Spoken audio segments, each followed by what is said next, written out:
Okay, so hello everyone. Thank you for inviting me to give this talk. So my presentation today is about what we could eventually learn about faulting process and earthquake swarms by manipulating hydromechanical earthquake cycle models. So all what I will show today results in fact from a collaboration we are currently developing between the geophysical research group of Paris of Mines, where I am, and seismologists and experimentalists from GeoAzure in Nice and from EPFL. So induced seismicity is probably one of the best illustration of the importance of fluids in the seismogenic crust. So there are many features showing that fluid flow reactivate faults at depth and trigger earthquakes. So in particular, you have the well-known correlation between industrial injection operations and earthquake production. You have also the diffusive migration pattern of earthquake swarms that I show here. Both are shown on the left figure here. And there is also the scaling between the maximum magnitude and the injected volume. Okay, so fluids are really an important component to take into account when playing with those generating earthquakes.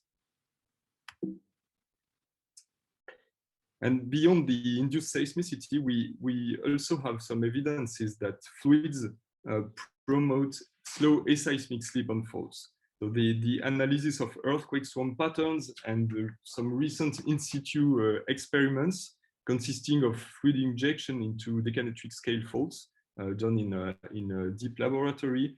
All that has recently revealed that aseismic response may even dominate the deformation of the pressurized fault zone. Right? So part of the natural seismic activity is also strongly affected by fluid flow and hydrological processes. So this is at least suggested by the similarity between natural and induced swarms, especially for the migration patterns.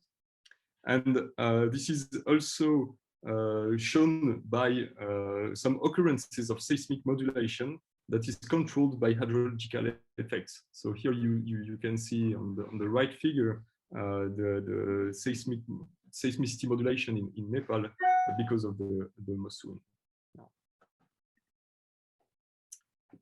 Sorry.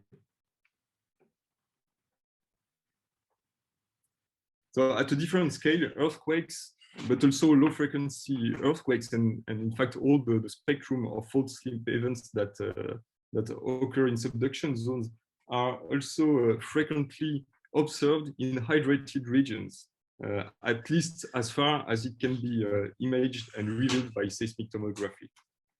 So on the right here, you can see that low frequency earthquakes in Japan, for instance, mainly occur within a zone where you have a high ratio between VP and VS. And we also have some migration patterns of deep earthquakes and low frequency earthquakes that suggest the involvement of fluid in this context. So on the left, you have an example of that, where you can see migrating seismicity in the Hellenic slab that highlights, in fact, the fluid paths. So there are different ways in which fluids may participate in the fault activation. The first effect is to change the state of stress of the seismogenic crust, and in particular of faults, either by supporting a fraction of the lithostatic load, leading to smaller effective normal stress, or by generating poroelastic stresses in the whole crust. And this will bring the most critical faults to failure, as illustrated in the more Coulomb diagrams that are shown on the top of this slide. So if there is a temperature contrast between the fluid and the rock, fluid may also eventually induce thermal stresses that have the same kind of effect on faults. So in addition to the enhanced triggering, fluids also play a role in the development of fault slip events, and in particular in the propagation of earthquake rupture. As an example, I show here on the bottom the study by Vieska and Garagash, who who managed to explain some seismological observations about earthquake fracture energy simply by taking into account the thermal pressurization, which leads at the scale of the earthquake rupture to a frictional weakening related to the expansion of fluids in response to shear heating, to the expansion of fluids within the fault.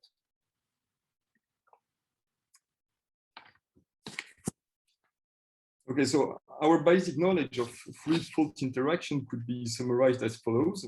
So faults respond to fluids of different origin, either natural or related to reservoir exploitation. Fluids generate thermo-poro stresses acting either directly or indirectly on the faults. And then faults release this additional stress by slipping either aseismically or nucleate rapid dynamic slip, degenerating into earthquakes.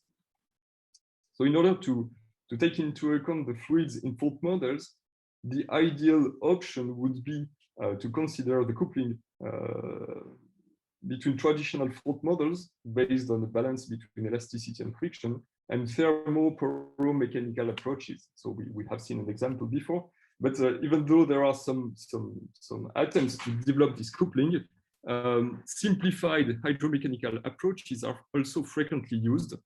And in fact, we have two ways of simplifying the problem of fluid fault interaction. The first one relies on the Dietrich 94 model. The idea is that to compute the seismicity history, we need in a first step to compute the poroelastic or thermoelastic stresses resulting from a prescribed fluid source and fault geometry. And then the resulting stresses are used to feed the Dietrich model, where seismogenic faults are represented as a population of non-interacting and self-accelerating spring and slider systems obeying rate and friction. So that's shown here. So when we know the shear and normal stress history on the faults, written tau and sigma here, we can solve this equation and get the seismicity rate in response to a fluid flow. So there is here a simplification of the faulting process, but the advantage is that one can easily relate the fluid flow to the dynamics of a sequence of several earthquakes. And this approach, in fact, has already been successfully used to explain earthquake production rates in several contexts, including, in fact, induced seismicity, magmatic seismicity, or also aftershock sequences. Instead of making approximations about the faulting process with the Dietrich model, there is an alternative approach that could be used, where the behavior of a single fault is analyzed in response to a simplified fluid pressure history, mimicking the poroelastic effect to the first order. So here, this is an example where a constant overpressure is applied in the middle of a fault that is embedded in the elastic space. The fluid diffuses along the fault, leading to a change in effective normal stress. And the fault strength here is simply controlled by slip weakening friction. And with this very simple model, the authors, Gargash and Germanovich, were able to determine the pre-stress and the overpressure conditions leading either to slow or dynamic slip on the fault. So in fact, the simplified modeling approaches have allowed already to make some significant progresses in our understanding of how fluids influence the faulting process. We now have a better understanding of what controls the transition from slow to fast slip events, which involves the stress ratios. And we have also some physical arguments to interpret why seismicity could be controlled by the fluid pressure history or by the fluid pressure rate. And in fact, this could be a matter of time scale between the hydraulic process and the nucleation time. We also know that under critical stress conditions, fluid injection into a fault triggers slip fronts that are significantly faster than the fluid itself. Nevertheless, there are still unanswered questions regarding the physics of fluid-induced faulting. in particular regarding the complex interaction between fluid flow, aseismic slip, and earthquake triggering. This question is typically at the core of the problem of swarm development and earthquake migration. We still do not have also some simple quantitative laws allowing to relate swarm properties to hydrological processes. And the effect of non-linear fluid diffusion and fault permeability enhancement is also still not very well understood. So more importantly, the models we are using and we are developing are still rarely tested against real observations, which is important to identify the most relevant physical ingredients that we need to develop in the models. So in the remaining of this presentation, I will show how the simple model consisting in a fluid injection into a frictional fault could be further developed and confronted to seismological observations in order to get a better quantitative understanding of the physics controlling the swarm evolution. Okay, so for this study, so this was a collaboration with, in fact, Louis de Barros, who is a seismologist in GeoAzur in Nice. We focused on a swarm that was of a natural origin in the Corinth Rift in Greece. So the earthquake swarms are extremely frequent in this region, in the Corinth Rift. And this one occurred in 2015 at 6 kilometer depth beneath the northern part of the rift. So the relocation of events shown here suggests that the events were produced by the reactivation of slip on a 1 kilometer long normal fault dipping to the south. This swarm is interesting because we clearly see episodes of earthquake migration shown here on the bottom left figure. First, the whole swarm expands at about 100 meters per day. And from time to time, you have some rapid migration episodes within the seismicity cloud. Here is a zoom of this kind of rapid migration with a speed of about 10 kilometers per day. The slow expansion that you have here of the swarm suggests that the earthquakes were triggered by a fluid flowing into a fault at depth. Okay, and in fact, this is the common interpretation of earthquake migration, that is motivated by the analysis of induced seismicity. More precisely, several models are often proposed to explain the earthquake migration. In the first model on the left, you have pore pressure that diffuses and changes the normal stress on pre-existing critical fractures, so that some of them are eventually brought to failure. In other words, earthquake migration reflects directly the fluid migration, but we generally have to invoke extremely high diffusivities to explain the migration here, much higher than what is known from direct hydraulic measurements in real faults. So if it explains the slow expansion, it is also more difficult to account for the rapid migration episodes that you see in Corinth, for instance. An alternative model shown on the right involves the presence of aseismic slip. If fluid is injected into a heterogeneous fault, fluid primarily excites aseismic slip in the form of a propagating aseismic slip event, which in turn forces asperities to failure. And then seismicity reflects the propagation of aseismic slip and not the pore pressure itself. So this model is motivated by decametric experiments where you inject fluid into a real fault, such as the one by Guglielmi in 2015. So let's test models for this migration, for this swarm. So we can assume a very simple model, which is a 1D fault in a 2D elastic medium. The fault is loaded in the far field by a constant lithostatic normal stress that I write sigma, and a mode 3 tectonic stressing driving antiplane motion on the fault. So the shear stress is tau b here. Slip is resisted by a right hand state friction along the fault, and the fluid is taken into account simply through the pore pressure P that results from a local injection in a 1D diffusion along the fault. So the pore pressure obeys a diffusion equation, which is written here on the on the bottom of the slide, which involves pressurization. I mean, with the source term that involves a pressurization coefficient that I will call pi sub n here, that represents the rate of increase of the average pore pressure within the fault.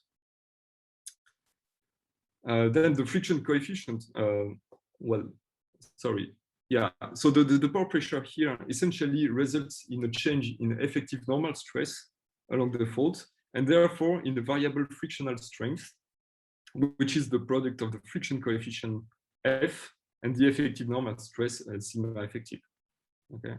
The friction coefficient obeys here the rate and state friction, the rate and state law, with a state evolution of this form. Then we simply consider a quasi-dynamic balance between elasticity and friction along the interface.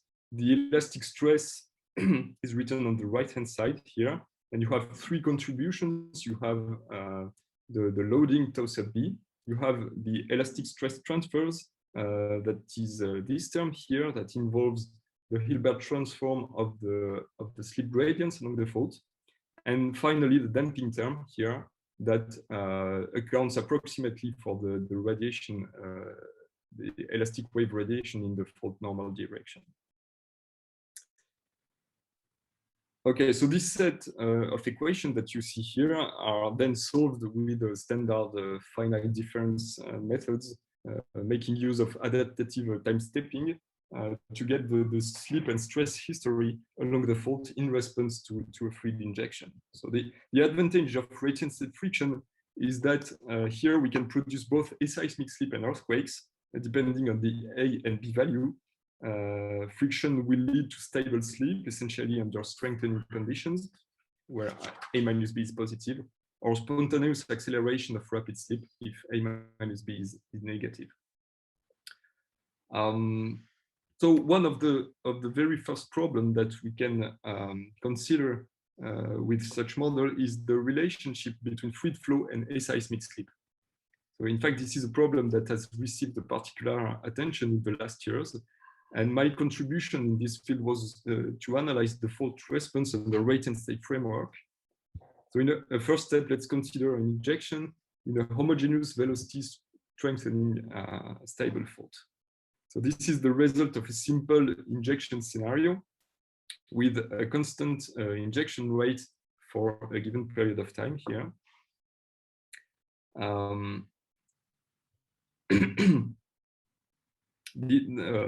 The pore pressure that you have at the center of the fault and the maximum slip rate are also represented on the bottom figure. And the top figures show the space and time evolution of pore pressure and fault slip rate.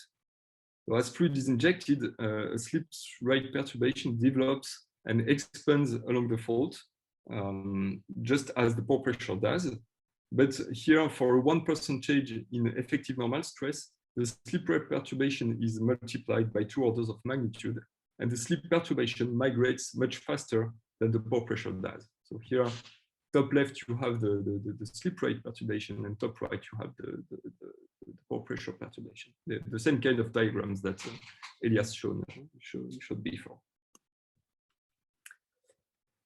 Okay, so when we explore the parameter space, we essentially get 2 regimes of slip reactivation illustrated in the top figures, showing slip rate profiles along the half fault at successive times.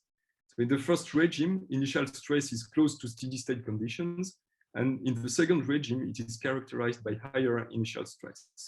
And in both cases, the fluid injection leads to a first phase of localized acceleration in blue, followed by the expansion of the slipping zone. We can compare the position of the slip front and the maximum slip rate as a function of time.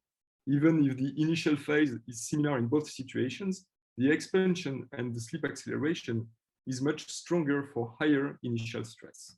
The first regime on the left is what I would call the steady expansion, and the second is the accelerated expansion. So it could be shown that the steady expansion only occurs when the initial stress is lower than a friction-dependent threshold, tau sub r, Under such conditions, the fluid front propagates at a constant speed, depending on the injection rate and the state of stress of the fault. This is written here. We could also find a closed form solution for the maximum slip rate during phase 1 and 2, with first an exponential followed by a logarithmic increase. Here again, both the pressurization and the state of stress matter. If you look at the higher initial stress, the expansion phase takes the form of an accelerating shear crack with typical slip rate, and stress profile that depends on the square root of the distance to the crack tip. So maximum slip rate here blows up in a finite time, along with rupture speed, which increases as the maximum slip rate. Interestingly, here the dynamics of the accelerating crack is no longer governed by the fluid, but by the initial stress alone that drives the expansion. So in fact, this is a very common feature predicted by models that aseismic slip propagates faster than fluid injection, no matter what friction law is used to simulate the aseismic slip. It is also very common that the initial state of stress is crucial in this process. But here, in this study, I could get a quantitative relationship between fluid migration and seismic slip migration. So let's go back to Corinth swarm now. We want to test whether a fluid-induced aseismic slip event could trigger migrating seismicity. For that, so I modified the preceding model by adding some velocity weakening patches along the faults to allow for the possibility of earthquakes, in addition to the stable aseismic slip. So again, we inject at the fault center and look at the evolution of fault slip, assuming that an earthquake will occur each time the slip rate is larger than a given threshold, a radiative threshold.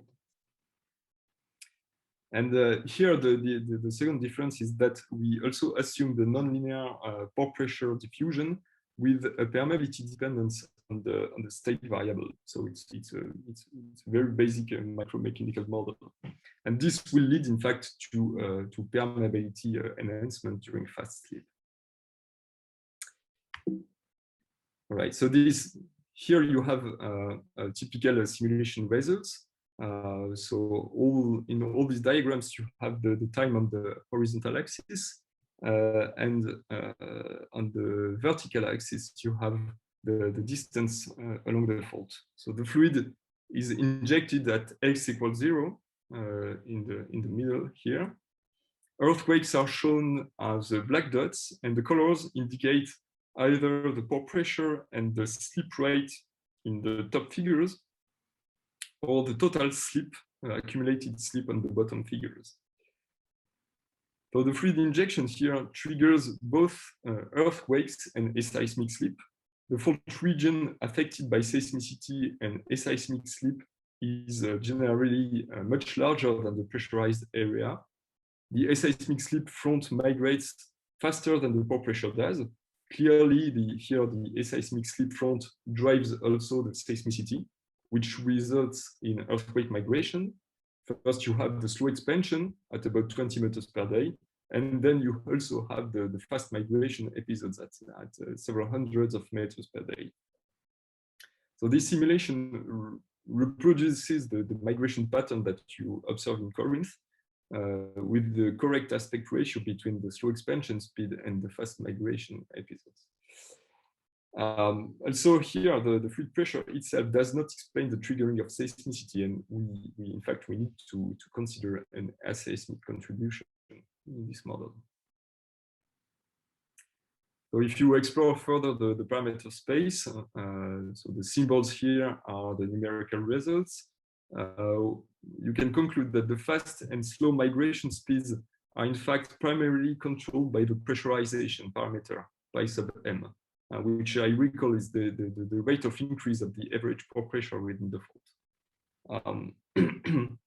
The migration of earthquakes, in fact, follows the migration of aseismic slip, as predicted by the closed form solution derived with the model without asperities. The theoretical prediction is given by the red line here. Another interesting feature that you have here is that the migration of seismicity is not very sensitive to the hydraulic properties. In particular, it's not very sensitive to the diffusivity and the permeability enhancement, which effect is given by the different symbols in the diagram here. Okay, so this does not affect a lot the migration. And finally, if you want to reduce the migration speed that you observe in Corinth, that is shown by the purple lines here, you need to assume pressurization of the order of 1 megapascal per day, which is in fact, which represents an overpressure of about 30 MPa after a few days, which is typically the overpressure that you have in a geothermal well. Okay, so in fact, of course, we only have studied models that rely on fluid injection and aseismic slip. The fluid acts as a local perturbation that triggers a fault slip response, but we have no direct evidence that the fluid is flowing into the fault here. It's a natural swarm. We don't have injection on we don't know. We can't see that. So again, the presence of fluid is in fact only suggested by the similarity that you have between this swarm and induced swarm, especially in the migration pattern.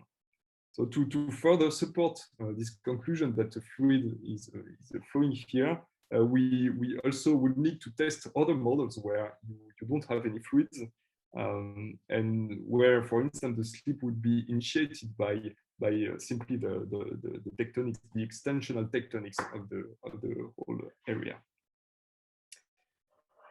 Okay, so another approach we are currently developing is to test this kind of models on induced seismicity sequences. So the great advantage is that the fluid source this time is known, or at least it is better constrained than in a natural case. So with our postdoc Gianluca Gerardi, we are currently trying to model this particular sequence of earthquakes that activates a fault in a geothermal reservoir. We are also using more advanced models, so moving to a 2D fault in a 3D medium and allowing for a wider range of earthquake magnitudes, in fact, for asperity size distribution. The other improvement that needs to be done concerning the model used for Corinth is probably the permeability law. Okay, so we have used a permeability law that was relying on a very basic micromechanical model that is not really supported by lab measurements. And I think we really need to incorporate a better physical description of permeability enhancement in such models. So for that, it is possible to make use of laboratory injection experiments.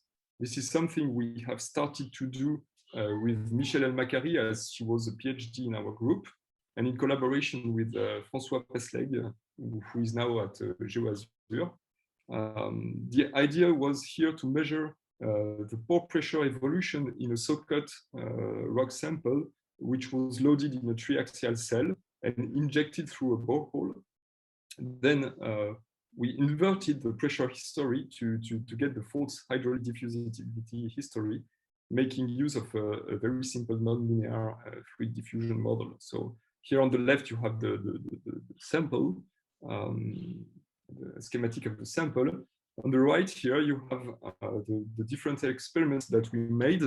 Each column corresponds to one confining pressure. On the top figures, you have the pore pressure in blue, the slip in red, and the stress in black evolution during the injection. And on the bottom figures, you have the inverted permeability evolution. But it's the diffusivity, the hydraulic diffusivity. In each case, you can see that you have one order of magnitude increase in permeability to explain the pore pressure measurements. So this one order of magnitude increase in permeability corresponds to 0.5 millimeter of slip along the fault.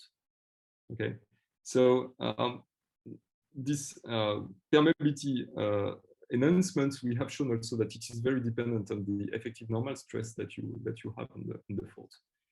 Okay, so we want to extend this approach in order to define, to constrain the permeability laws that we need to use in the model and possibly from the lab. Okay, so I will conclude now by recalling that simple models consisting of fluid flow in a planar frictional interface could be tested against seismological observations to improve our understanding of how fluid-induced swarm evolve. This approach shows the importance of a seismic slip and the rate of pore pressure increase. If we want to further progress in this direction, and if we want to improve our models, we also need to confront them to more observations. So there is now massive amounts of seismological data about earthquake swarms that can be used for that, in particular for induced seismicity.